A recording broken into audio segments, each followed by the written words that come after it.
What's up guys, today I'm going to be demoing the brand new Dave Otero Drumshotz. I'll be using them in a couple different mixes to show how you can use these amazing drum sounds to add more power and depth to your drum mixes in a couple different contexts.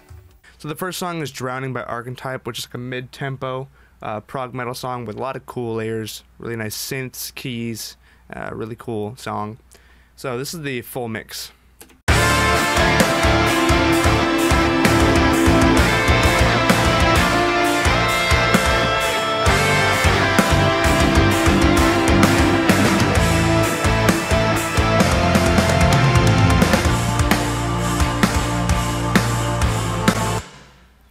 So now if I play without the Drumshotz.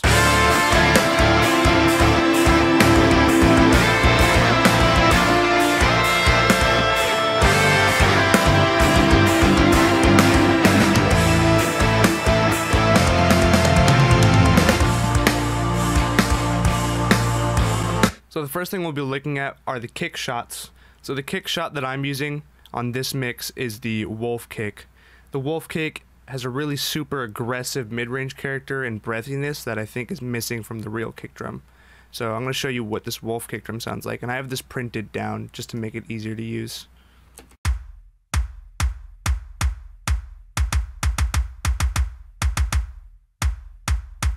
And this is without processing.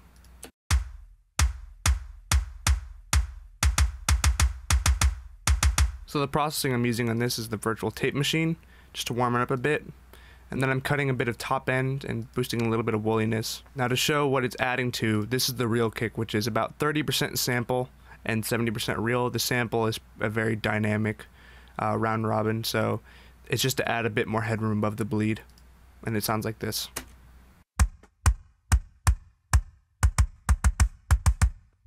And then without processing. So you hear the kick is very tight, but that tightness can get it kind of lost in the mix. You might just hear a bit of a click. This breathiness from this Wolfe Kick and the mid-range aggression is what's going to bring it to the front of the mix. So this is what the kick bus sounds like with both of them.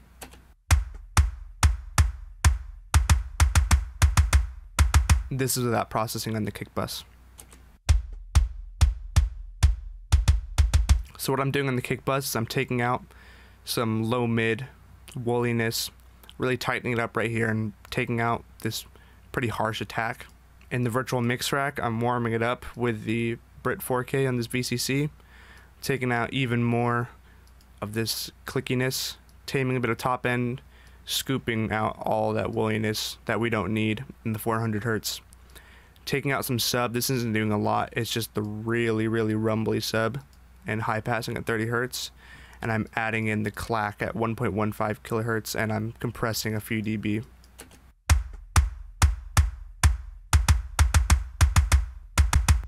This compression is more so just to blend the two samples together to get them to really become one kick sound. This is the drum mix with the kick shots.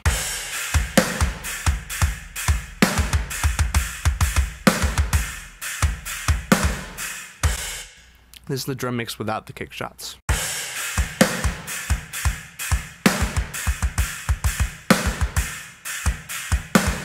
So you can definitely hear that when you add this kick shot to the real kick, it adds a nice power and consistency to this kick drum, which real kick drums, it can be really hard to find somebody that can deliver the consistency that's needed to cut through a really dense mix and metal music like this. So when you have this one shot underneath, it adds that consistency back to it, especially this kick drum. It can definitely add not only the consistency that you need, but the missing character, which I find really cool about these samples. So the snare shot that I'm using is called the gut snare. The gut snare is lower tuned with a nice girthy body to it, and that's why I really chose it for this mix. The real snare is higher tuned, mid to high tuned character, and it has a nice mid-range pop, but it doesn't have the kind of hit you in the chest low that I want. So this is what the snare shots sound like by itself.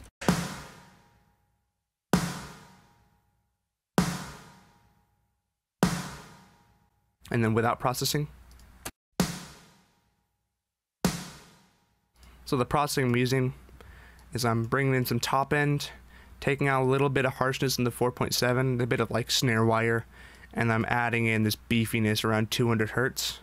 And then I'm bringing in this mid-range aggression at 1.13 with this Neve. I really like boosting the mid-range with a Neve style EQ because it's just so aggressive and adds a lot of energy. I'm compressing it not super hard, just to add a bit more smack to the front of it, and clipping it with the British setting on this VCC. So the real snare, as I said before, is a pretty mid to high tuned snare. It has a nice mid-range to it, but it's lacking that body that I want to really have the smack in the mix that I need.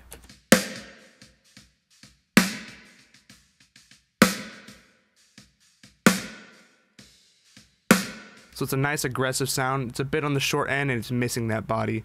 So let's add the two together and see how it sounds.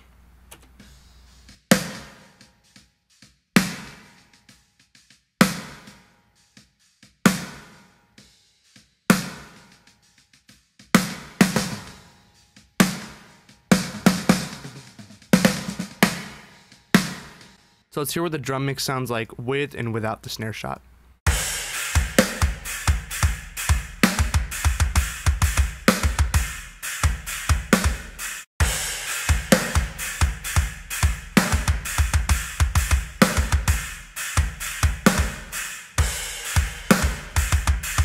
So you can hear that snare shot adds a lot of body and presence to the snare drum in the mix, which I really like about it. So lastly, I have the Drumshotz. I'm using the Doom Hammer, which is a real explosive and wide snare room sound, which I really like these Doom Hammer samples. They're really brutal. So this is what it sounds like just on its own. Awesome, powerful sound. This is what it sounds like without processing on it. So what processing I'm using, I'm adding a lot of top end, around 13. I'm clipping it just a bit with this British Neve, and I'm bringing out some of this low end and high passing around 60 hertz to clear up the bottom end because it has a lot of bottom, and I'm bringing in a ton of mid-range because I want this to cut through. I'm adding about 9 dB, around 500 hertz, and at 1.3 I'm adding 4 dB, and I'm driving a little bit on this Neve, and I'm adding even more, pretty generous amount of top end, but this EQ is transparent and not going to color the sound a lot. So I just want to make the sample even more aggressive and in your face. The reason why I'm adding this room sample is because I already have, even though I already have room tracks, the snare isn't super present in it, and you can hear it right here.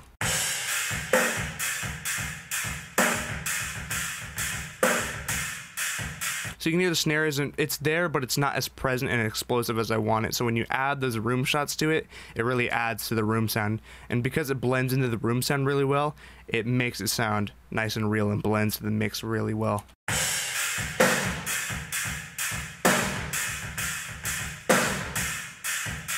And this is the drum mix without the room shots.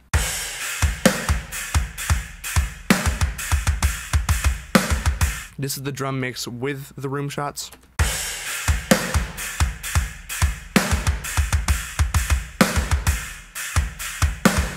So that's how I'm using these kick shots and snare shots and room shots within this mix to make it punch and drive even harder.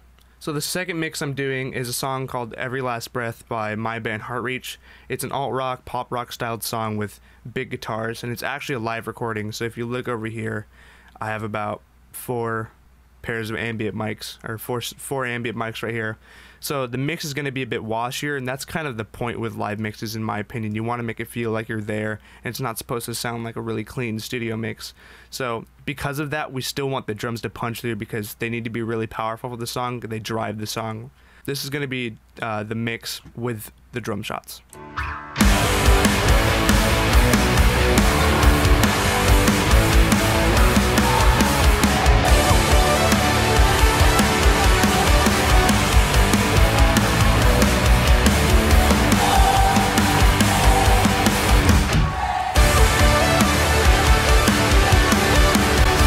This is just the drum mix for the song.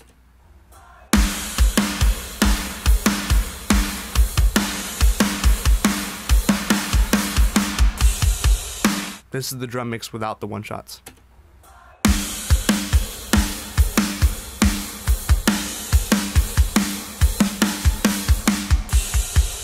So the kick sample that I selected for this one is the Slay Kick Smack Enhancer. It's really punchy, has a tight sound, and it adds impact and pushes the kick drum forward in the mix. because we need these drums to cut really hard and be really punchy in this mix. This is what the shot sounds like with processing.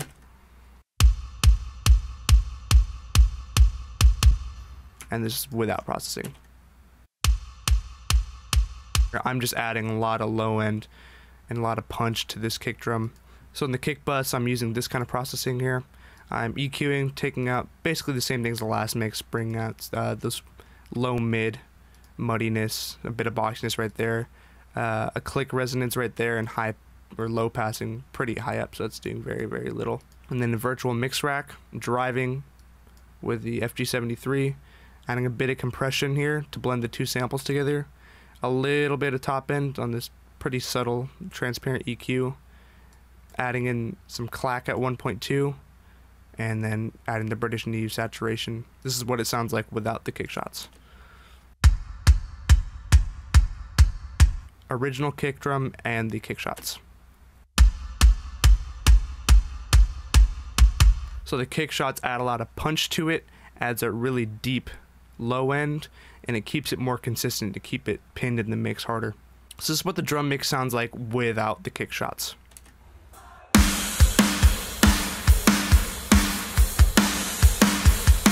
This is what it sounds like with the kick shots.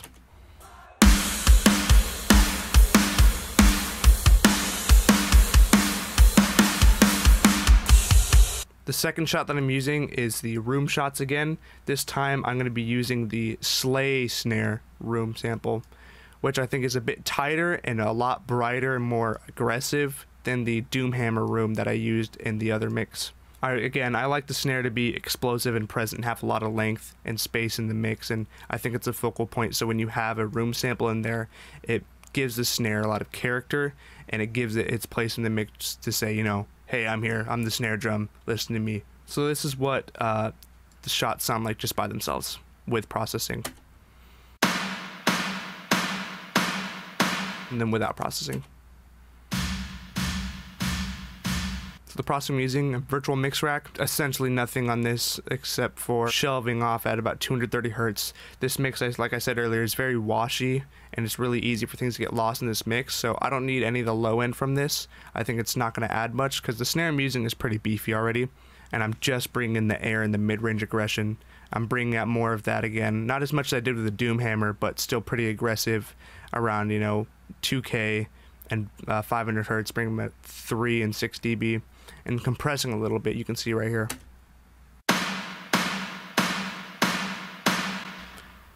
Just to add a little toothiness on the front end of it, and I want it to be even more present and have more attack to have its place in the mix, so I took a transient controller and I just cranked up the attack all the way. Again, this all just adds up to get the snare have a lot of attack in the mix. This is what the drum mix sounds like without the room shots.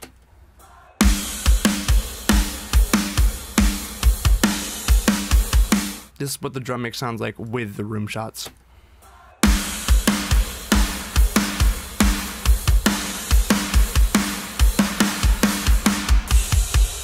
So you can really hear how these two samples make the drum mix punch harder and be more present in this mix, which is pretty busy. You can see it has a decent amount of tracks, some synths. All the tracks right here actually bounce down to a stereo file just to be used live. But there's a lot of tracks to cut through in this mix, again with the crowd mics and the live reverb that I'm using, which I actually have a video on. It's really, really important that you have a drum sound that can still cut through and be consistent in this mix, because you don't want them to get lost and just be a kind of mess of space. So these drum shots come really, really handy in a mix that's like this. I find it super, super cool that these drum samples work in a kind of style of music such as this, like more of alt rock, pop rock, as I said earlier. And it just goes to show that if you have good drum samples and you know what you're doing, they can be really versatile, and you can use them in any mix, in any style that you want, as long as you use it right in an appropriate way. And I find that really, really cool about these samples and why they work really well for me. So this concludes how I use these Dave Otero drum shots in these two mixes. Again, what I find really cool about these drum samples is that they're really versatile and you can use them in any mix, considering the amount of depth and detail that are in these samples, and the fact that there's different kinds of samples and styles to use in these that makes them really, really easy to use. So these drum samples have been a really big help to me, and they could really help you in your mixes to make your drums more powerful, give them more depth and consistency.